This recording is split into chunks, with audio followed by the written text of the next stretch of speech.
자, 너희는 주의 길을 준비하라. 그의 오실 길을 곧게 하라 그랬습니다.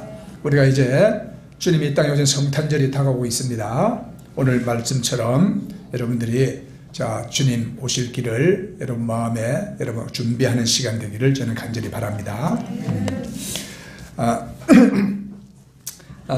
농사는 기다림의 미학이다, 이런 말이 있습니다.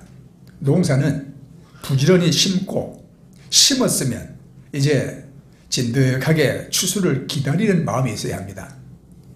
그래서 농사는 기다리는 것이라 그랬거든요. 여러분, 자식 농사는 어떻습니까?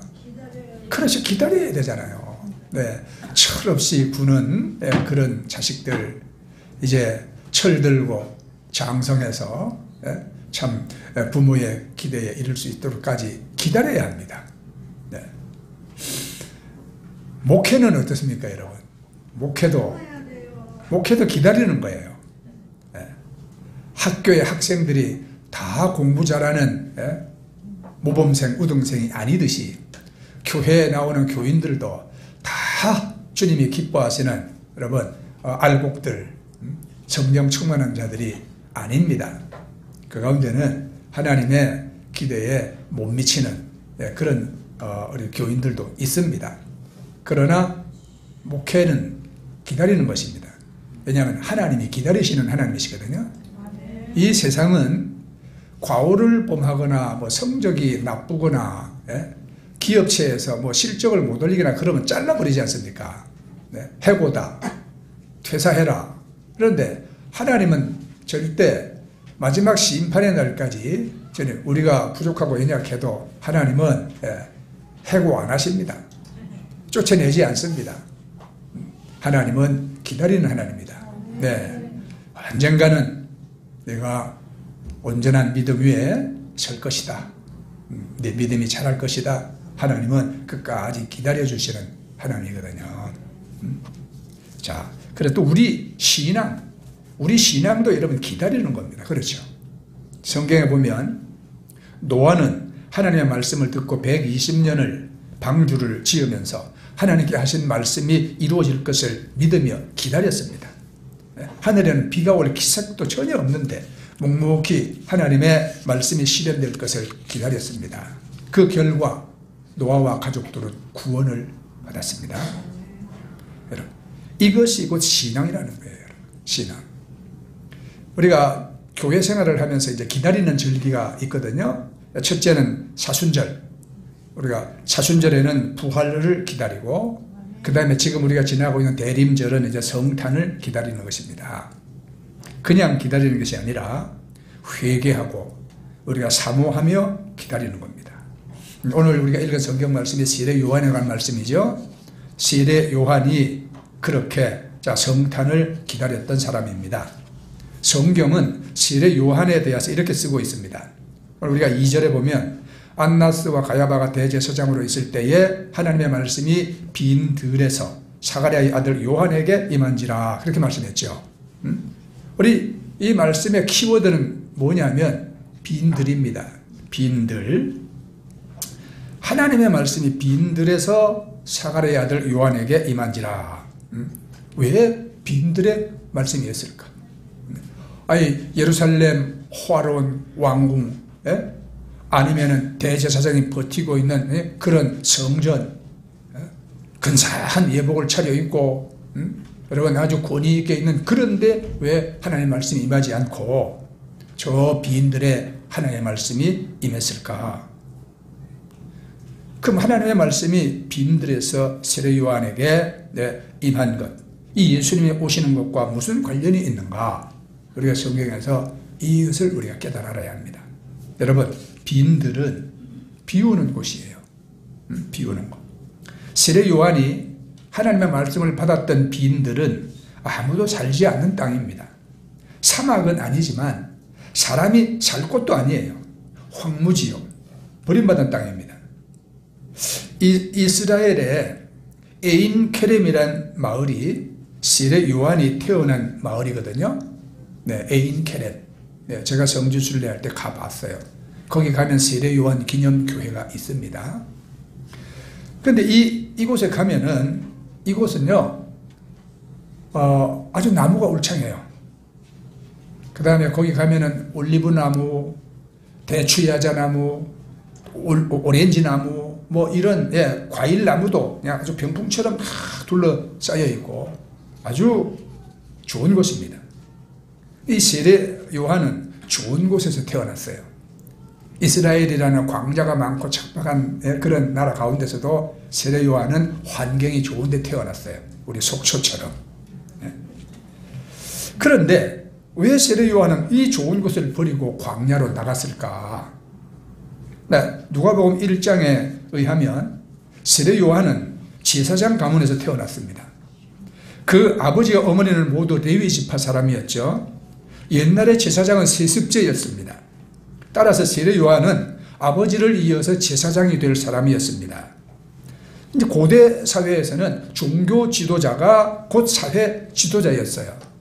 따라서 그 세례 요한이 제사장이 되기만 하면 모든 경제적, 사회적 특권을 누리며 살 수 있었습니다.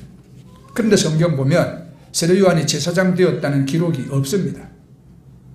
누가복음 1장에 그가 태어나고 2장에 그가 성장했는데 갑자기 어디로 사라집니다. 어디로 갔나? 3장에 보면 뜻밖의 그가 광야에서 나타납니다. 그것도 입은 패션이 또 희한해요. 약대 털옷을 입고 낙타 가죽 옷. 그거는 뭐 이렇게 치수재서 뭐 막 보기 좋게 이렇게 잘 만드는 모피 옷을 입었다는 게 아닙니다. 그냥 대충 이렇게 그냥 둘러서 만드는 이야기죠. 그리고 먹는 거는 석청을 먹으며 살아다 그랬거든요. 벌이 바위 틈 속에 그렇게 모아둔 꿀 이런 거 먹으면서 살았어요. 이 광야에는 사실 뭐 먹을 만한 게 없으니까요. 그러면서 그가 회개하라 이렇게 선포하는 자로 나타납니다. 그러니까 그때 당시에 굉장히 이상한 사람이 하나 나타난 거예요. 요단강 옆에 그 광야에 이상한 털옷을 입고 그리고 그냥 회개하라고 비치는 다른 사람들 볼 때 이상한 사람이 나타났죠.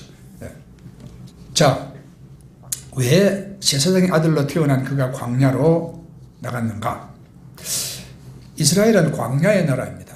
전 국토의 3분의 2가 광야입니다. 남쪽에서부터 신 광야, 브엘세바 광야. 우리가 수요일날 열왕기상 공부하죠. 엘리야가 어디까지 도망갔습니까? 브엘세바 광야까지. 그 다음에 또 아라바 광야, 바란 광야, 유다 광야, 십 황무지, 엔게디 황무지, 온통 광야로 가득 차 있습니다. 광야는 아무것도 없습니다. 할 만한 성읍도 없고 학교도 은행도 없습니다. 쉴 만한 카페도 식당도 없습니다. 광야는 사람도 없고 들리는 소리도 없습니다. 공중을 나는 독수리와 바람 소리, 그게 전부입니다. 그런데 세례 요한은 좋은 집, 좋은 신분 다 버리고 광야로 왜 갔을까요? 광야는 여러분 비오는 곳이기 때문이에요. 아무것도 없기 때문에 비오는 곳일 뿐만 아니라 비워야 살 수 있기 때문에 비오는 곳입니다. 그러면 세례 요한은 과연 무엇을 비운 것입니까? 이제 이 땅에 오실 메시아를 그가 맞이하기 위해서 무엇을 비웠느냐? 제사장의 특권을 비웠지요. 성전 지도자로 살 권세를 비웠습니다. 이스라엘의 제사장은 본래 레위 지파 아론의 혈통을 이어받은 사람이 세습하게 되어 있습니다. 세례 요한도 아버지가 제사장이기 때문에 제사장이 될 수가 있었죠. 그러나 세례 요한이 태어나기 약 100년 전부터 왕이 대제사장 직분을 겸직하게 되었어요. 그 결과 성전의 도덕적 탈선이 일어나기 시작했습니다. 아무런 제사장의 핏줄도 없고 훈련도 받은 바 없는 왕이 제사장직을 겸하면 어떻게 되느냐? 종교가 세속화됩니다. 종교가 정치의 지배를 받고 성전이 세속적 판단의 지배를 받게 되는 겁니다. 그럼 어떻게 되냐? 종교가 타락하고 성전이 부패합니다. 그러니까 성전에는 믿음이 있는 사람보다는 정치꾼으로 넘쳐나고 기도하는 사람보다는 힘 있는 사람이 지배하게 되는 것이거든요. 그래서 성전 지도자가 되기 위해서는 하나님 마음에 드는 사람이 되기보다는 왕의 마음에 드는 사람이 되려고 했고, 그래서 성전은 무기력해지고 그것이 정치적 도구가 되었습니다. 세례 요한이 비운 것은 이거예요. 예배가 사라지고 교권만 남은 성전, 하나님의 영광은 사라지고 인간의 욕심만 남은 성전의 그 특권 의식을 비운 것입니다. 그리고 간 곳이 유다 광야입니다. 유다 광야는 예로부터 하나님 백성의 훈련 장소였어요. 성경은 세례 요한이 메뚜기와 석청을 먹고 살았다고 합니다. 고기도 먹지 않고 포도주를 입에 대지 않을 뿐 아니라 얼굴에 기름도 바르지 않았어요. 그리고 기도했습니다. 무엇을 기도했는가? 우선 자기 자신을 위해 기도했고 하나님의 성전의 거룩성과 하나님 나라 회복을 위해서 기도했을 것입니다. 예수님이 마귀에게 받은 3가지 시험 여러분 아시잖아요. 첫째, 돌을 떡으로 만들어라. 이건 여러분 먹고 배부르라는 탐욕의 시험입니다. 둘째, 성전 꼭대기에서 뛰어내려라. 이거는 허영의 시험입니다. 그러면 네가 슈퍼맨같이 쫙 나타나면 얼마나 많은 사람들이 막 칼치를 보내겠느냐. 그죠? 세 번째는 내게 절하라. 천하 모든 영광을 내게 주겠다. 이건 이제 교만의 시험입니다. 예수님 따르는 성도는 항상 이 3가지 시험을 받고 있습니다. 돌로 떡을 만들어라. 물질의 시험, 탐욕의 시험입니다. 성전 꼭대기에서 뛰어내려라. 허영의 시험, 자기 과시의 시험, 자기 우상의 시험입니다. 내게 절하라, 다 주겠다. 이거는 교만의 시험입니다. 교만의 시험. 너와 내가 따로 없어요. 이 세상에 살아가는 사람은 다 우리가 이 3가지 시험을 우리는 받으면서 살아가고 있는 것입니다. 그래서 우리 비워야 합니다. 우리가 이 땅에 우리의 구원자로 오신 그 예수님을 나의 주님으로 내가 진정 영접하고 내가 천국 가기 위해서는 우리가 이걸 비워야 돼요. 교만을 비우고 자기 주장을 비우고 욕심을 여러 번 비워야 합니다. 그 비워야 빈들입니다. 그래야 예수님 오십니다.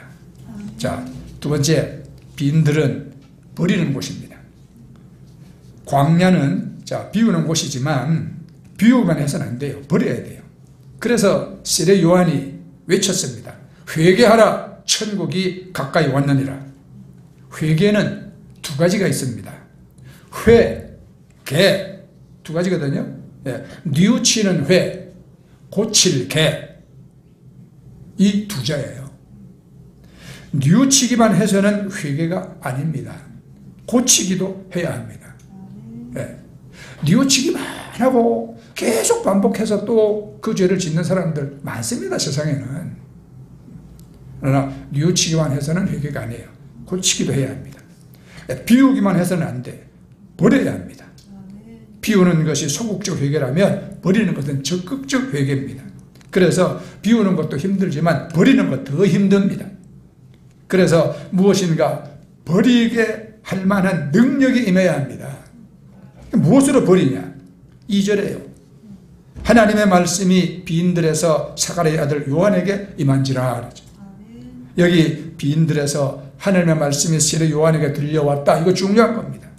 하나님 말씀이 임했습니다. 스스로 버린 게 아닙니다. 스스로 버릴 수 없습니다. 무엇인가 가능하게 해야 합니다. 그것이 뭐냐? 하나님의 말씀입니다. 이세벨 때문에 광야로 도망간 엘리야가 낙심해서 쓰러지지 않습니까? 그래서 하나님, 낙심해가지고 하나님, 나는 이제 지쳤습니다. 내가 할 만큼 다 했습니다. 하나님 이제 날 데려가 주세요. 죽여달라고 했습니다. 자, 그러다가 동굴에 들어가서 그가 살아났습니다. 살아난 이유가 딱 하나 있지요. 하나님의 음성이 들렸다 이 말입니다. 아주 작고 세미한 음성이 들렸다. 하나님 말씀이 들렸어. 그때부터 엘리야가 다시 살아나는 거예요. 다시. 우리가 살고 우리를 버리는 힘은 우리에게서 나오지 않습니다. 눈에 보이는 빈들에 갔다고 하나님 말씀이 자동적으로 들리지도 않습니다.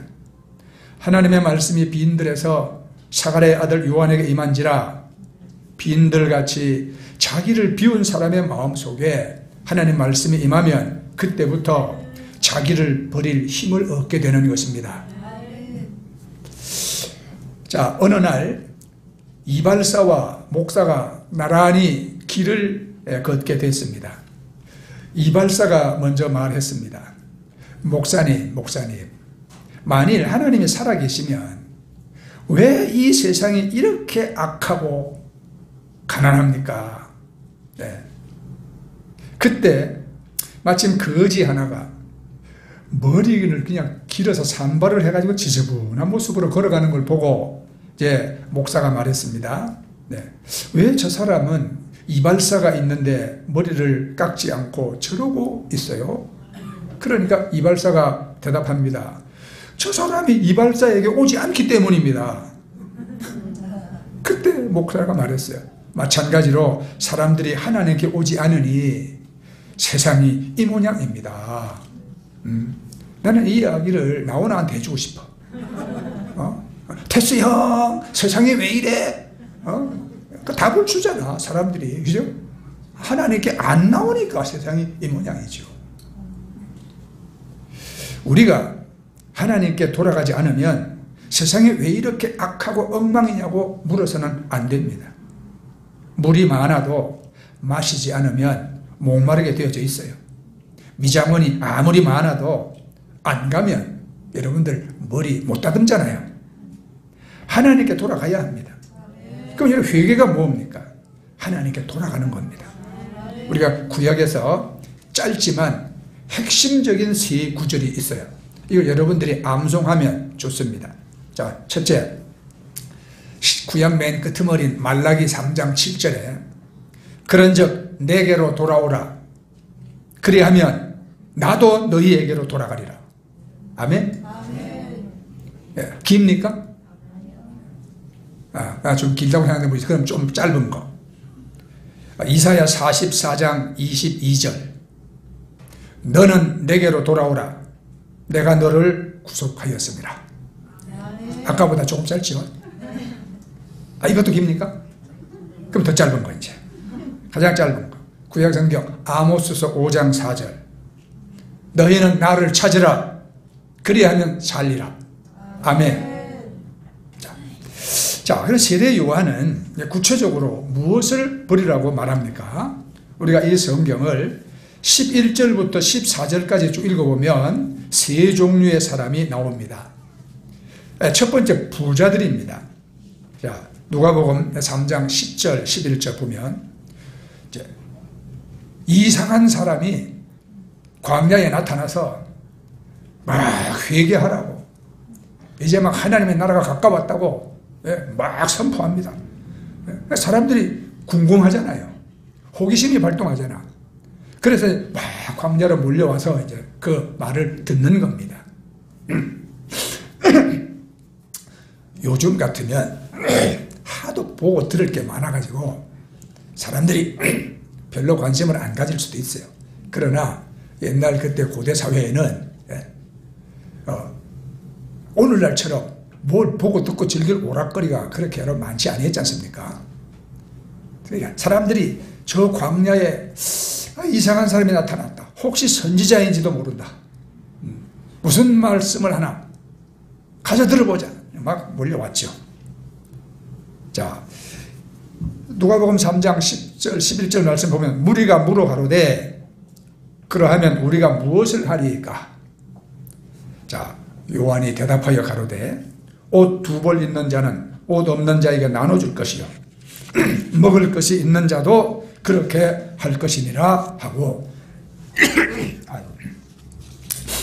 세례 요한이 말한 첫 번째 회개는 물질에 관한 겁니다. 아무리 믿음이 좋아도 물질 문제를 분명하게 하지 않으면 물질의 노예가 될 수밖에 없습니다.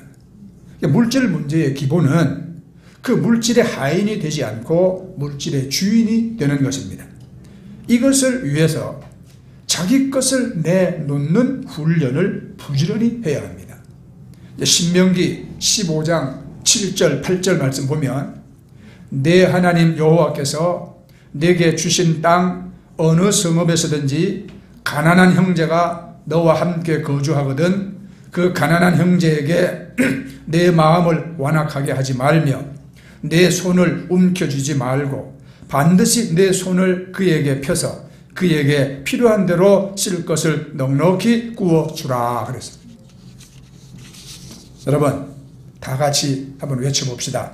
내 손을 펴서, 네, 내 손을 펴서. 회개의 첫 번째 물질의 욕심으로부터 우리가 벗어나는 겁니다. 남의 손 펴라고 하지 말고 내 손을 펴야 합니다. 네. 그러니까 여러분 하나님은 우리들의 이웃을 돌아보라고 말씀했죠. 예수님도 똑같은 말씀했죠. 목마른 자, 줄인 자, 헐벗은 자 너희가 찾아보고 나누어 주었느냐. 지극히 작은 숫자에게 한 것이 내게 한 것이다. 이런 자는 하늘나라에서 다 상급을 잃지 않는다. 그렇게 말씀했죠.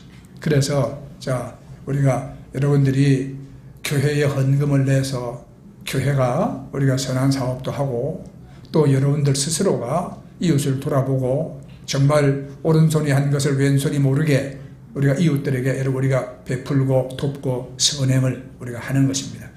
그것이 다 하나님 보시기에 우리가 예수 마음 가지고 구원받은 자로서 하나님 보시기에 아름답게 살아가는 모습이고 그것이 물질보다 하나님을 더 사랑하는 것입니다. 네? 네. 자, 두 번째 대상은 세리들이죠. 예, 이제 그 12절 13절 말씀 보면 세리들도 세례를 받고자 하여 와서 가로되 선생이여 우리는 무엇을 하리이까? 자 이르되 부과된 것 외에는 거두지 말라 하고. 세리는 세무공무원이잖아요.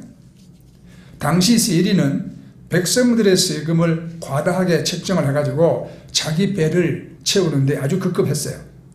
이것은 우리가 세상에서 얼마나 정직하게 사느냐의 문제입니다. 이제 대표적인 예가 여리고의 세리 삭개오잖아요. 그 여리고라는 곳은 옛날에도 상당히 인구가 많이 살고 그리고 풍족하던 그런 곳이었어요. 그런 곳에 여러분 세무서장이었으니까 많이 거뒀겠죠. 그래서 성경은 삭개오를 부자라고 부르고 있습니다. 누가복음 19장 2절에 보면 삭개오라 이름하는 자가 있으니 세리장이요 또한 부자라. 여러분 정상적인 월급 받아가지고 공무원이 부자 될 수 있습니까? 없습니다. 그건 그때 고대 사회나 지금이나 마찬가지입니다. 그러니까 삭개오가 세리장으로서 부자라는 말은 그만큼 부정직하게 일했다는 것이죠. 그런데 이 삭개오가 예수님을 만나서 자 결국 자기가 부정직하게 일한 것을 회개했습니다. 그리고 내가 남에게 불의하게 빼앗은 것, 내가 착복한 것, 이거 다 4배나 다 내가 갚아주겠습니다. 그렇게 예수님께 고백하고 그렇게 돌려줬죠. 여기는 믿는 사람은 우리가 부정한 우리가 탐욕을 쫓지 말고 우리 정직하게 살아야 한다 이 말입니다. 이것이 우리의 마음에 탐욕을 또 비우는 거잖아요. 이 비워야 우리가 예수님 우리가 오셔요. 자, 세 번째는 군인이 나옵니다. 자, 3장 14절에 보면 우리는 무엇을 하리이까? 가로되 사람에게 강탈하지 말며 거짓으로 고발하지 말고 받는 급료를 족한 줄로 알라. 군인은 힘을 가진 사람입니다. 네. 군인의 힘은 어디에 있습니까? 총칼에 있잖아요. 네. 그래서 옛날부터 권력은 총구에서 나온다. 네. 그런 말 했어요. 그래서 지금도 이 세상에 민주주의가 정착되지 아니한 나라들은 쿠데타가 많이 일어납니다. 군인들이 가지고 있는 총으로 권력을 뒤집어 엎고 또 권좌에 앉고 그리고 그 총으로 그 힘으로 백성들을 억압하면서 자기들이 그냥 그 권세를 누리고 있죠. 지금 미얀마 보세요. 그렇죠? 네. 미얀마 1963년에 군사 쿠데타를 일으켜가지고 군인들이 정권을 장악했습니다. 그 이후로 미얀마는 전혀 발전을 못한 나라예요. 네. 얼마 전에 이제 그 수치 여사에게 또 정권을 넘겨주는 척 하면서 그리고 민주주의를 향해서 좀 문을 여나 했더니 또 군사 쿠데타를 일으켜가지고 수치 여사를 감옥에 집어넣고 저항하는 시민들을 여러분 총으로 무참하게 쏘아서 죽이고 탄압을 하고 있는 것입니다. 이 군인들은 힘을 가진 자죠. 그러니까 이 군인의 유혹은 힘으로 다른 사람들을 억압하려고 하는 유혹인 것이거든요. 그러나 여러분 힘이라는 것은 바로 써야 되잖아요. 힘이 있을 때 아껴야 합니다. 그래서 다른 사람들에게 강탈하지 말라. 그랬죠. 우리나라 군인들은 뭐 강탈하지 않죠. 그런데 북한 군인들은 어떻게 합니까? 북한 군인들은 주민들 거를 막 빼앗아간다 그러잖아요. 자, 이제 여러분들 회개가 구체성을 잃으면 아무것도 달라지는 것이 없어요. 구체적으로 회개를 해야 합니다. 그래서 11절에서 부자들에게 말합니다. 옷 2벌 있는 자는 옷 없는 자에게 나눠줄 것이요. 이게 뭡니까? 소위 경제 정의의 문제인 것입니다. 물질은 나누는 것, 이것이 회개인 것입니다. 그 다음에 세리에게 말합니다. 13절에 부과된 것 외에는 거두지 말라. 이 일은 정직하게 하는 것이 회개입니다. 14절 15절 군인들에게 말합니다. 백성에게 강탈하지 말라. 힘 있는 자는 힘을 바르게 쓰고 그 힘으로 남을 섬기는 것이 회개라, 이 말이거든요. 그래서 그 탈무드에는 이런 질문이 있습니다. 인간이 회개하기에 가장 좋은 때는 언제인가? 이제 랍비 엘리에젤이 이렇게 대답했습니다. 죽기 전에 회개하라. 그랬더니 제자들이 물었습니다. 우리가 언제 죽을지 어떻게 압니까? 그러니 랍비가 이렇게 대답합니다. 그렇다. 우리는 언제 죽을지 모른다. 따라서 우리는 사는 동안 매일매일 회개해야 한다. 정답은 우리는 매일 하나님께로 돌아가야 한다는 것입니다. 아멘. 네. 그 스페인의 시인 안토니오 마차도라는 사람이 있는데 이 사람이 아주 짧은 시를 쓴 게 또 꽤나 유명해요. 아주 짧아요. 불이 꺼진 줄 알고 재를 뒤적이다. 그만 손가락을 떼었네. 여러분, 뭘 말하냐? 우리 속에는 우리도 모르는 불이 있어요. 여러분이나 나나 내가 이 정도 교회 다니고 예수 믿었으면 이제 그 불이 다 꺼진 줄 알아.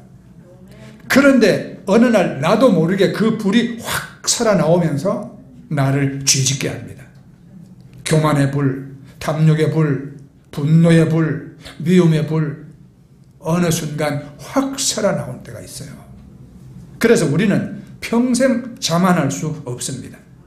내 속에 있는 불이 언제 되살아나서 나를 태울지 몰라요. 그래서 꺼진 불도 다시 봐야 합니다. 네. 꺼진 불도 다시 봐야 돼요. 옛날에 고영수라는 그 개그맨이 있었죠. 그때는 코미디언이라 그랬어. 네. 이 양반이 그 방송에서 꺼진 불도 다시 보자를 가지고 말을 하는데 저희 삼촌이 꺼진 불도 다시 보자 그래서 자 꺼진 불을 다시 봤습니다. 그리고 돌아서는데 꺼진 불을 다시 보라 그래서 또 꺼진 불을 또 봤습니다. 그리고 또 꺼진 불을 다시 보라 그래서 또 다시 봤습니다. 우리 삼촌은 지금 보름째 보고 있습니다. 그래서 이 표현은 잘못됐습니다. 예, 꺼진 불을 3번만 보자, 아니면 4번만 보자. 횟수를 정해야지. 횟수를 정하지도 않고 꺼진 불도 다시 보자 하면 언제까지 꺼진 불을 봐야 합니까? 그래요. 자, 그렇듯이 여러분, 이 꺼진 불이 우리가 그 사람 말처럼 3번 본다고 4번 본다고 우리가 완전히 다 꺼졌냐? 그게 아니에요. 매일매일 봐야 돼요. 우리는 매일매일 봐야 돼요. 네. 항상 우리가 엎드리고 우리가 하나님 앞에 겸손해야 합니다. 예, 우리가 평생 회개, 이건 우리가 할 일입니다. 여러분, 지옥은 죄 지은 사람이 가는 곳이 아니고 회개하지 않은 사람이 가는 곳입니다. 그럼 천국은 죄 없는 사람이 가는 곳이 아니라 회개하고 가는 곳이 천국인 것입니다. 아멘? 그러니까 죄가 문제가 아니라 회개가 문제입니다.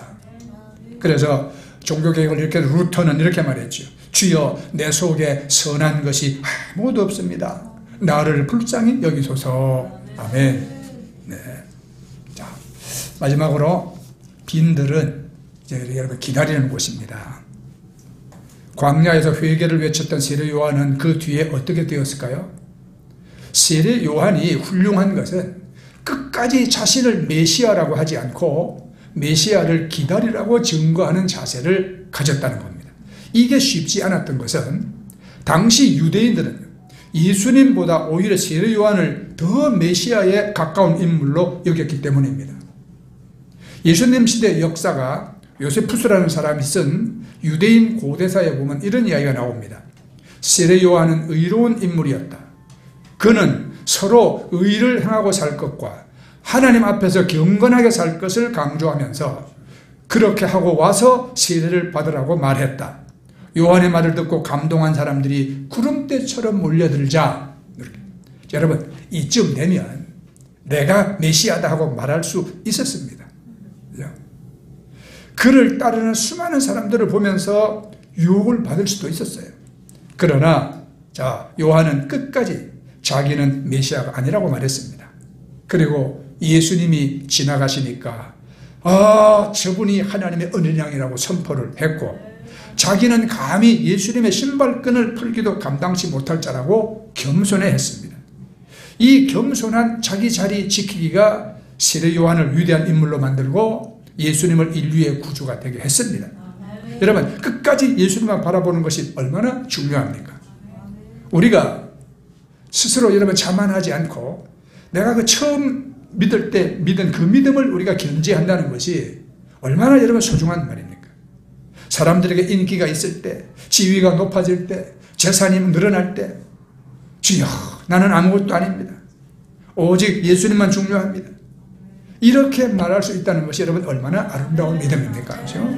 예. 자, 마칩니다. 여러분, 이 예수님 이 땅에 오신 성탄을 기다리는 이 대림절 기간에 우리가 따르고 바라볼 분은 예수님밖에 없습니다. 우리는 세상이 하듯이 죄의 본성을 따라 사는 사람들이 아니라 예수님 바라보면서 하나님의 은혜로 사는 사람들입니다.